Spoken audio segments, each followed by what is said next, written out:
Terima kasih Tuhan untuk kemurahan-Mu atas kehidupan kami. Kami bersyukur ya Bapa.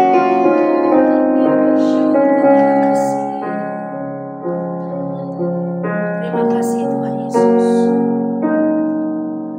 Selamat pagi Bapa, selamat pagi Yesus, selamat pagi Roh Kudus. Terima kasih atas anugerah-Mu. Semalam telah berlalu, ku memuji, ku bersyukur, memuliakan nama-Mu. Allah Bapa, Putra, Roh Kudus, terima kasih. Terima kasih Tuhan Yesus. Selamat pagi Bapa, selamat pagi Yesus, selamat pagi Roh Kudus. Terima kasih atas anugerah-Mu. Semalam telah berlalu, ku memuji, ku bersyukur, memuliakan nama-Mu. Allah Bapa, Allah Bapa, Putra, Roh Kudus, terima.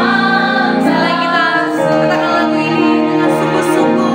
Katakan, selamat pagi Bapa, selamat pagi. Kamu ucap syukur untuk kebaikan Tuhan dalam kehidupan kita. Selamat pagi. Terima kasih Bapa. Ayo bersyukur Tuhan. Terima kasih atas anugerah-Mu. Semalam telah berlalu, ku memuji, ku bersyukur, memuliakan nama-Mu.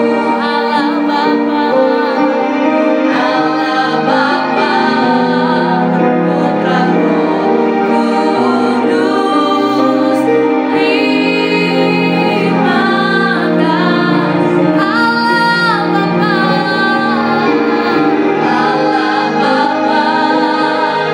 Allah Bapa, Putra, Roh Kudus, terima.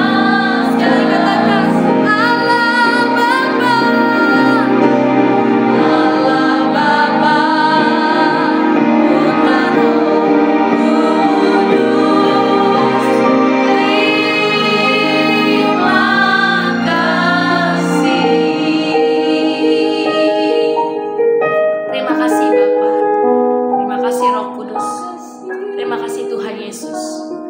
Kami bersyukur kami diberikan kesempatan hari ini untuk memuji dan memuliakan Engkau. Saat ini kami merenungkan kebaikan Tuhan, merenungkan firman Tuhan. Tuhan ajar kami mengerti dan memahami, dan kami boleh menjadi pelaku firman Tuhan. Dalam nama Tuhan Yesus kami berdoa dan mengucap syukur. Haleluya. Amin. Shalom Bapak Ibu Saudara-saudari, kita berjumpa lagi dalam renungan intim dengan Allah. Pada hari ini hari Rabu tanggal 9 Oktober 2024, kita akan mendengarkan dan merenungkan sebagian daripada firman Tuhan yang bertemakan kemuliaan Tuhan sebagai fokus misi. Pada perenungan hari ini yang berfokus di dalam 2 Korintus 2 ayat 12 sampai 17. Saya membacakannya dalam 2 Korintus 2 ayat 15, demikian firman Tuhan. Sebab bagi Allah kami adalah bau yang harum dari Kristus di tengah-tengah mereka yang diselamatkan dan di antara mereka yang binasa. Bagaimana cara yang lebih tepat untuk memahami konten 2 Korintus 2 ayat 12-17 ini? Terlebih dahulu kita mempelajari konten teksnya. Yang menjadi konten teks dalam hal ini ialah 2 Korintus 2 ayat 12-17 di bawah topik kecemasan dan kelegaan Paulus di Troas dan di Makedonia.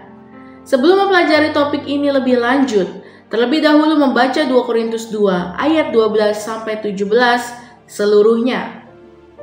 Setelah itu kita akan mengajukan pertanyaan untuk dijawab, yakni bagaimana konteks ketika firman Tuhan ini dituliskan. Tanpa memahami konteksnya, kita tidak akan mendapatkan firman Tuhan ini secara baik dan benar. Setelah mengetahui konteksnya, kita akan melanjutkan pada refleksi. Minimal ketiga hal tersebut hendaknya dilakukan setiap mempelajari firman Tuhan dalam kehidupan sehari-hari. Karena itu kita akan memulai untuk menanyakan untuk dijawab, yakni apakah konteks firman Tuhan ini ditulis? Konteksnya adalah karena baru saja Paulus mengirim surat kepada jemaat di Korintus. Paulus ingin mengetahui bagaimana respon warga jemaat yang terdapat di Korintus terhadap surat yang dikirimkannya. Hal itulah yang menyebabkan Paulus menjadi kurang tenang di dalam ayat yang ke-13. Paulus ingin sekali mengetahui respon warga jemaat Korintus atas surat tersebut. Yang dapat menyampaikan hal tersebut adalah Titus, karena waktu itu Titus berada di Korintus setelah surat itu dikirimkan. Apakah jemaat Korintus merespon surat tersebut secara positif, atau dengan biasa saja, atau menyampaikan respon secara negatif? Pada ayat 14 dikatakan demikian, selalu membawa kami di jalan kemenangannya. Apa yang dimaksud dengan membawa kami di jalan kemenangannya? Memperoleh kemenangan dari penjajahan adalah kemerdekaan. Orang percaya adalah orang yang dimerdekakan oleh kasih karunia Allah dari perbudakan dosa. Diperbudak artinya diperhamba oleh kuasa dosa, diikat oleh dosa, tidak dapat melepaskan diri dari ikatan dosa. Manusia telah sekian lama dililit oleh kuasa dosa. Sebagai contoh, saat seseorang sakit, terdapat orang lain yang berkata, "Tolong cari ini atau itu," dan atau melakukan sesuatu yang berkaitan dengan mistik. Maka orang tersebut akan mencarinya sedemikian rupa sampai mereka mendapatkannya. Saat ia melakukannya tanpa percaya sepenuhnya pada kuasa Tuhan, itu namanya diperbudak atau diperhamba. Paulus menggambarkan kemenangan orang percaya sedang dipamerkan oleh Allah. Orang-orang yang mengalami kemenangan itu sedang mengangkat trofi kasih karunia Kristus yang menyelamatkan. Arak-arakan itu mengharumkan nama Tuhan. Bagaimana dengan orang-orang yang telah diselamatkan? Hal itu akan semakin menguatkan iman orang-orang yang telah diselamatkan. Pada ayat 15 dikatakan demikian, sebab bagi Allah kami adalah bau harum dari Kristus di tengah-tengah mereka yang telah diselamatkan dan di antara mereka yang binasa. Apa yang dimaksud dengan kami adalah bau harum yang dari Kristus terhadap mereka yang telah diselamatkan? Yang dimaksud dengan bau harum dari Kristus artinya bersekutu dengan Kristus. Senang bersekutu dengan Kristus, rindu berkomunikasi dengan Kristus, selalu ingin menyatu dengan Kristus, tidak terpisah dari Kristus, memancarkan tujuan Kristus yang telah datang ke dunia ini. Mengalami kemenangan karena pengorbanan Kristus. Paulus menggambarkan kemenangan orang percaya yang sedang dipamerkan oleh Allah. Semua orang yang menyaksikan arakan-arakan itu merasa kagum pada pengorbanan Kristus untuk menyelamatkan manusia berdosa. Bagi manusia, trofi kasih karunia itu adalah hal yang menghidupkan, tetapi mematikan bagi orang-orang yang mengeraskan hati. Bagi orang yang telah diselamatkan, hendaknya menggunakan untuk memuliakan nama Tuhan. Dan bagi mereka yang masih mengeraskan hatinya, supaya memanfaatkannya sebagai alat perenungan untuk berbalik ke jalan Tuhan. Pada ayat 17 dikatakan demikian, sebab kami tidak sama dengan banyak orang lain yang mencari keuntungan dari firman Allah. Sebaliknya, dalam Kristus kami berbicara sebagaimana mestinya dengan maksud-maksud murni atas perintah Allah dan di hadapannya. Yang pertama, terdapat orang yang mencari keuntungan dari firman Allah. Terdapat para pengkhotbah yang berusaha untuk menyederhanakan pemaknaan Injil Kristus. Hal itu dilakukan untuk memperoleh kehormatan diri, keberhasilan, dan kekayaan materi. Berbakat untuk meyakinkan orang-orang yang mendengarkannya, tetapi dengan cara diam-diam terdapat orang yang berusaha untuk menggeruk kekayaan materi, sering menggunakan firman Tuhan untuk mendukung keinginan dan pikirannya, tidak membiarkan firman Tuhan berbicara pada dirinya apa adanya. Terdapat orang yang menghindari firman Tuhan, yang menegur atau memperingatkan dan atau membongkar kelakuan yang tidak bersesuaian dengan firman Tuhan. Mereka tidak jujur untuk menyampaikan firman Tuhan yang murni. Mereka tamak. Mereka mengharapkan kemasyhuran bagi diri sendiri. Lalu yang kedua, Paulus menyampaikan firman Tuhan sebagaimana mestinya. Paulus menyampaikan firman Tuhan yang keluar dari firman Tuhan itu sendiri. Paulus menyampaikan firman Tuhan yang murni. Paulus menyampaikan firman Tuhan yang sejati. Paulus mendengarkan firman Tuhan yang asli. Paulus menyampaikan firman Tuhan atas perintah Tuhan sendiri. Paulus menempatkan dirinya sebagai juru bicara Allah terhadap semua orang. Apa yang disampaikan Allah, itu juga yang ia sampaikan. Yang disampaikan Paulus adalah firman Tuhan yang berasal dari Tuhan sendiri. Saat Paulus menyampaikan firman-Nya, Allah ada di sana.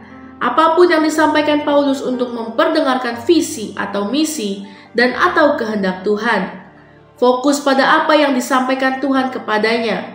Tanpa melakukan hal yang seperti itu, pengkhotbah akan terdorong untuk menyampaikan hasil olah pikirannya sendiri. Pikiran manusia harus takluk pada Tuhan dan firman-Nya.